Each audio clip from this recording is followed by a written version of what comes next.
this is so big to understand. You've got this thing called the borrower's advantage, and it's destroying debt. And so what that is, inflation is devastating for savers, like I just shared that story, but it is the ultimate cheat code for people who are borrowing debt, fixed debt.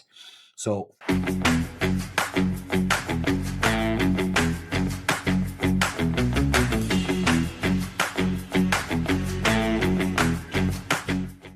welcome to another episode of Keeping It Real Estate. Today, you guys, I want to talk about the most concerning thing I see in the market, period. If you're a W-2 earner, listen to me. Listen to what's going on with inflation, you guys, because it is not for the faint of heart, right? So you've got this idea that inflation is transitory, right? It's a complete myth. Over the last few years, the easy inflation fixes, right? Supply chain unblocking, you've got oil price dropping. They've run their course. And what remains structurally sticky, undeniably, is inflation, right? The cost of services, insurance, taxes, labor, they're permanently higher, right? The buying power of a high W-2 salary is simply eroding faster than annual raises can cover. And so just to break it down in really layman's terms, because I was here with my sister-in-law the other day and she's like, I just don't understand what you're saying. So inflation rises at a certain percentage, and inflation just means the creation of more currency, the dollar, money printing, okay? There's a pace of creation of new dollars and it's a percentage. And then there's a pace of W-2 salary increases. And when the pace of inflation is higher than the pace of your salary, over time, your lifestyle is getting squeezed because your money will not purchase the same lifestyle you had. I hope that has made sense. And you need to listen to it again, rewind it. But the bottom line is, as they continue to print currency, which they must do, like we're in a situation where it's like a drug user. They can't come off the heroin. They have to continue to hit it. They have to continue to create it because we just have to pay our interest, right? We have 39 trillion and counting of debt. Just to pay the interest alone, they have to create currency and print it. And the definition of inflation is printing money. And so as that continues to happen, it's good for people who are on the side of inflation. It is bad for fixed income earners. Social Security, not good. I look at people who've had Social Security or who are living off Social Security, their lifestyle is being squeezed. And if they don't understand inflation, they're not really sure what's going on, but it's tougher and tougher to live the same lifestyle they were living 5, 7, 10, 15, 20 years ago. Pension funds. What will your pension buy you when you get to use it, right? 7, 10,000 a month sounds pretty good, but in 20 years, what will 7 to 10,000 a month buy you? You might want to be looking into that. If it's not an inflationary hedged asset, be cautious. Saving dollars, putting dollars in the bank, right? I tell you guys a story of my grandma, such an amazing woman. She lived through the Great Depression. Grew up in central Minnesota, and her husband committed suicide when he came back from the war. Really sad story. And my grandma had 5 children, all under the ages of 12. And this woman was tough. She had to be tough, right? She had to survive. She had to provide for her 5 children who were 12 and under. Can you imagine that? I mean, I just think about my life, how gravy it's been. I mean, realistically, like so easy, so easy. I mean, I'm a father married with 3 children, and like, imagine right now, I just pass away and my wife doesn't have a bunch of excess help and she now has to survive. Like, no wonder she was so tough. I can't tell you how much admiration I have for this woman. And so she worked so hard. She saved everything. I've never seen a more frugal human in my life. Literally, she would save her plastic baggies, dead serious, like Ziploc baggies. She would wash them out and save them. No food ever went in the trash, period. Like, I'm looking at us, you guys will have a family party over here at our house. And I think about my grandma almost every night when I'm dumping food in the garbage, because she would have had a hemorrhage, right? And here we are just dumping loads of food in the trash like it's just no big deal. And so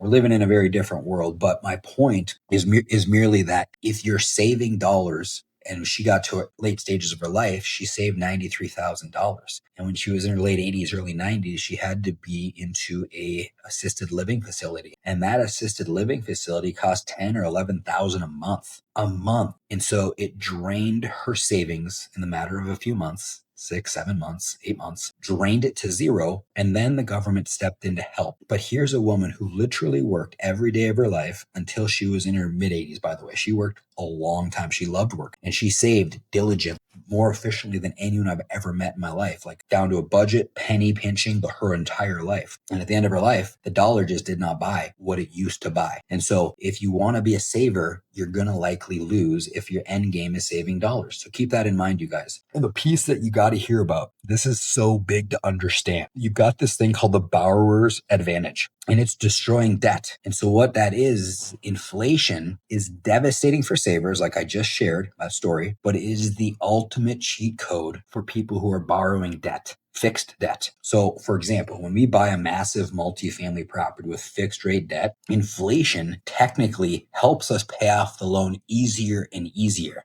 right? You're paying back the bank tomorrow with dollars that are worth significantly less than the dollars you borrow today. Let that sink in, you guys, because I don't think that's talked about enough when it comes to the power of real estate. Even looking at my home, I know what it cost me to build my home that I'm living in. And that was back in 2018. And I look at that debt load and it feels pretty small. That was 2018. Here we are in 2026. Like I could just wipe that debt out right now. Now you just do that for 10, 15, 20, 30 years. And let's just say it costs you 250, 500,000 to build your home of debt. You might be making $100,000 a month. Like, I know that sounds wild, but depending on how long this goes and how far they kick the can down the road until the currency is replaced or brought to zero, which likely is being the US, it'll be replaced eventually. But however long they can kick this can down the road, you just could never know what type of income you'll be making in the future. So you got concrete versus paper, right? So Wall Street, that relies on earnings, projections, and consumer sentiment, which are highly volatile, you guys. And that's in a sticky inflationary environment. Whereas multifamily real estate, it's an essential human need, right? Leases reset every 12 months. That allows us as the operators to instantly adjust income to match or beat the current rate of inflation. Every 12 months, it's resetting, It is a living, breathing financial shield. That's why these short-term leases in a very high inflationary environment keep the value of multifamily higher and higher and higher. Because as rent goes up, remember, I'm going to say this again, to increase the value of a property, to force appreciation, you do it one of two ways or both ways. You either increase income or you reduce or control your expenses, thereby driving net operating income up. And $1 of NOI increase, I've said this on other podcasts, but bear with me, it's worth repeating. $1 of NOI increase is $20 of value on the exit at a 5 cap. So if you can increase value by $1 million over a 5-year period on an exit, you've got 20 million of value increase. That's the end at a 5 cap. Now, if interest rates go crazy and you've got change there, it won't be a $20 million gain, but you will have higher levels of cash flow. And as long as you got cash flow, you can hold through the challenging times. And this is really creating, you guys, the hard asset opportunity. So you've got the wealthy that are no longer trying to outtrade inflation, right? They're trying to absorb it. And the strategy is to move liquid capital out of depreciating bank accounts and these volatile paper equities and anchor it into commercial concrete, commercial real estate that you can go and touch. And so syndicating capital into large scale apartments, that allows passive investors to swap the fading dollars for appreciating assets. One of the biggest values you can get in investing in real estate is the inflationary hedge. And as you get that fixed debt in place, let your tenants pay your debt off month after month after month over a course of years. And every month you reduce that principal by larger and larger and larger rent increases, the easier it becomes for you to own something that's real. Now, when the dollar continues to get destroyed or they replace it, you've got something that's real that will retain its value. Good luck. Thanks for listening. We'll be back next week with another episode of Keeping It Real Estate.